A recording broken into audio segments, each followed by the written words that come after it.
আসসালামু আলাইকুম। One skill ডেভেলপমেন্টের পক্ষ থেকে শুভেচ্ছা এবং অভিনন্দন। তো ভিউয়ার্স, আজকে আমরা বের করব আপনার বয়স কত বা আমার বয়স কত। মানে এক্সেল বলে দিবে যে আপনার বর্তমান বয়স কত, অথবা আপনার বর্তমান কত মাস চলে।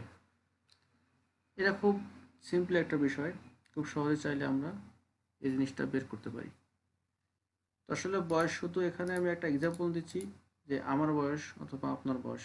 অনেক সময় কিন্তু একটা শিটে অনেকগুলো ডেট থাকে, সেই ক্ষেত্রে বয়স বের করার প্রয়োজন হয়, বিশেষ করে যারা এইচআর অ্যাডমিন বা পেরোল নিয়ে কাজ করেন। সেই ক্ষেত্রে অনেকগুলো এমপ্লয়ের ডেট অফ বার্থ দেওয়া থাকে, তখন কিন্তু আমাদের কারেন্ট এজটা ক্যালকুলেট করতে হয় যে বর্তমান তার বয়স কত হইতে পারে। বা অন্যান্য ক্ষেত্রেও বয়সের প্রয়োজন হয়। যদি আমি এখানে একটা ডেট লিখি 1992।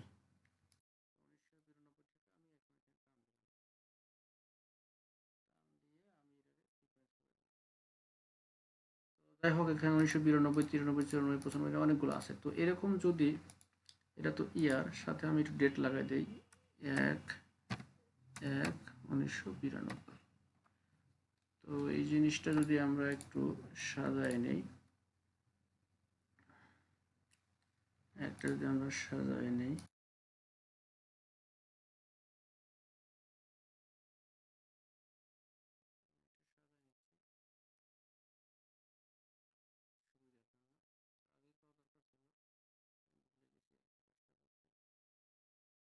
যাই হোক এরকম যদি ডেট থাকে, এখন আমাকে বর্তমান এজ কত এটা যদি বের করার প্রয়োজন হয়, সেক্ষেত্রে কি করব আমরা? ভেরি সিম্পল, এটা ভেরি সিম্পল, খুব সহজে এটা করতে পারি।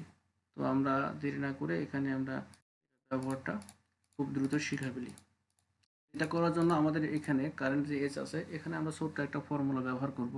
খুবই সহজ এবং ছোট একটা ফর্মুলা, জাস্ট একবার দেখলেই হয়ে যাবে। তো আমরা এখন এখানে কি লিখব? কিবোর্ড থেকে ইকুয়াল টু চাপবো। ইকুয়াল টু চাপার পরে আমরা লিখব DATED, মানে ডেটেড ইফ।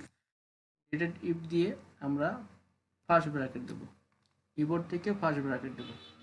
ফার্স্ট ব্র্যাকেট দেওয়ার পরে এখান থেকে আমরা এই কলামের ডাটাতে ক্লিক করব। এই কলামের ডাটাতে ক্লিক করে আমরা একটা কমা ইউজ করব। কমা দেওয়ার পর লিখবো কি টুডে। যেহেতু আমরা কারেন্ট এজ বের করবো, সেক্ষেত্রে আমরা টুডে লিখবো, TODE। টুডে চলে আসছে, আমি এখান থেকে সিলেক্ট করে নিলাম। টুডে দেওয়ার পরে এখানে এই যে প্রথম যে ব্র্যাকেটটা আসছে, এই ব্র্যাকেটটা আমরা ক্লোজ করব। টুডে করে আমরা ফাঁকা রাখবো। সিস্টেম চিনে যাবে বা সিস্টেম চিনে নিবে বর্তমান। আজকে টুডে বলতে সে ধরবে যে বর্তমান ডেটটা, মানে আমার এইখানে কম্পিউটারে যে ডেট থাকবে, সিস্টেম এই ডেট ধরে ক্যালকুলেট করবে। তো আমরা টুডে বলে ফার্স্ট ব্র্যাকেট দিয়ে ফার্স্ট ব্র্যাকেট ক্লোজ করলাম। এরপরে আমরা একটা কমা দিব। কমা দিয়ে এইখানে ডাবল কোটেশন লিখব। ডাবল কোটেশন, ডাবল কোটেশনের মধ্যে এখানে আমরা লিখব হচ্ছে ওয়াই। ওয়াই হচ্ছে ওয়াই মানে ইয়ার। যেহেতু আমরা বলছি ইয়ার বের করব, মানে টোটাল এজটা বের করব, সেক্ষেত্রে ইয়ার। আর যদি এরকম হয় যে না, আমরা ইয়ার না বের করে মাস বের করবো, মানে টোটাল কত মান্থ, সেক্ষেত্রে আমরা এম লিখব। যাই হোক, ইয়ার লেখার পরে আমরা ব্র্যাকেটটা ক্লোজ করব। কিন্তু শেষ। জাস্ট এখন একটা ইন্টার দিলে আবার কিন্তু 1993 থেকে আজ পর্যন্ত কত বছর, এটা কিন্তু সিস্টেম বের করে দিবে। এটা লেখার পরে আমরা এখন কী করবো? কিবোর্ড থেকে ইন্টার দিয়ে দেবো। দেখেন, ইন্টার দেওয়ার সঙ্গে সঙ্গে সে কিন্তু 30 বছর বের করে দিয়েছে। এখন যদি আমি এখানে টান দিই, সেক্ষেত্রে কিন্তু প্রত্যেকটা রো কিন্তু আমার ইয়ারটা বের হয়ে যাবে। দেখেন সব কিন্তু 30 বছর আসছে, যেহেতু আমরা বছর বলছি, দেখেন এখানে সব কিন্তু 93 ছিল। যদি আমরা এখানে এরকম করতাম, 93 জায়গায় যদি 94 দিই, দেখেন 29 বছর হয়ে গেছে। অথবা যদি ডেটটা যদি লম্বা করে দিই, এরকম হয়। এখন দেখেন 16 বছর, 17 বছর, এরকম কিন্তু বিভিন্ন ডেট চলে আসছে। তো এর সঙ্গে যদি এরকম হয় যে 30 কি, 30 একটা ফিগার, এটা কি বছর নাকি মাস নাকি দিন, এটা বুঝবো কীভাবে? সেই ক্ষেত্রে চাইলে কিন্তু আমরা এই 30-এর পাশে একটা ইয়ার অথবা একটা মান্থ টেক্সট লাগাইতে পারি।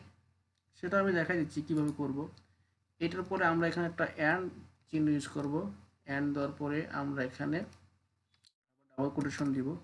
ডাবল কোটেশন দিয়ে আমরা হাইপেন দিয়ে লিখবো ইয়ার্স। কিন্তু আমার 30-এর সাথে ইয়ার্স কথাটা লাগাই দিছি। এবার আমি টানতে দিই। এখন কিন্তু যে খুব সহজে বুঝতে পারবে এটা হচ্ছে আমার 30 বছর, মানে আমার আজকের ডেটে বছর হচ্ছে 30, 29, 27 বা যা হয় সেটা।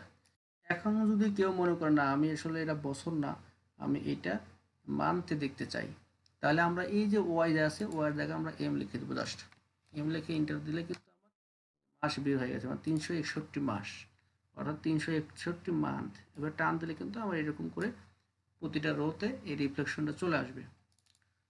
তো আচ্ছা, এই ছিল শর্টকাট একটা টেকনিক, মান্থ এবং ইয়ার কীভাবে বের করা হয়।